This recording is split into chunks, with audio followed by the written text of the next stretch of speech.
આત્માને દીકરો નથી એટલે એને ચેન પડતું નથી. જ્યાં આ બુદ્ધિ છે અને દીકરાની જરૂર નથી, એને તો વાંજ્યા પણ સારું લાગે. દીકરો એટલે કયો કે વિવેક રૂપી, એનામાં વિવેક, જે વિવેક જો આવે તો એ આત્માનું સંતાન છે. એ વિવેક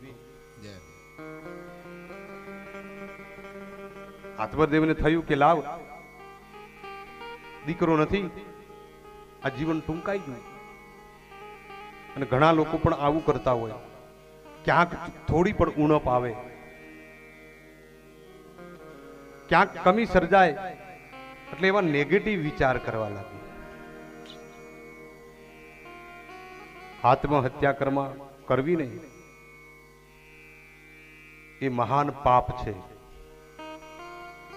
આપણને એમ લાગે કે આત્મહત્યા કર્યા પછી આપણને કોઈ પૂછવાવાળું નહીં, અહીંયા છે એના કરતા ત્યાં વધારે પીડા થાય.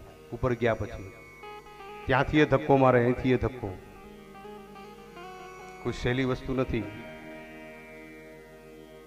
કદાચ જીવનમાં ચારે બાજુ સંકટોથી ઘેરાઈ લે, કોઈ રસ્તો ન સૂજે,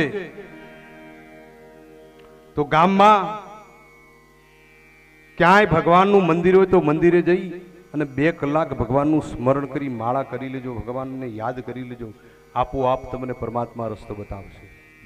અથવા તો કોઈ સત્સંગી જોડે જજો, સાચા મિત્ર જોડે જજો, એ તમને રસ્તો બતાવશે. પણ ક્યારેય જીવનને ટૂંકાવી દે એવો વિચાર જીવનમાં, એમાં ખ્યાલ પણ ક્યારે ન લાવવાનો મગજમાં.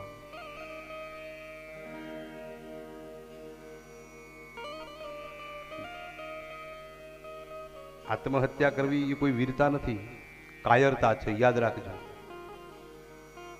અને સાચો મર્દ ક્યારેય આવો વિચાર મનમાં ના લાવે.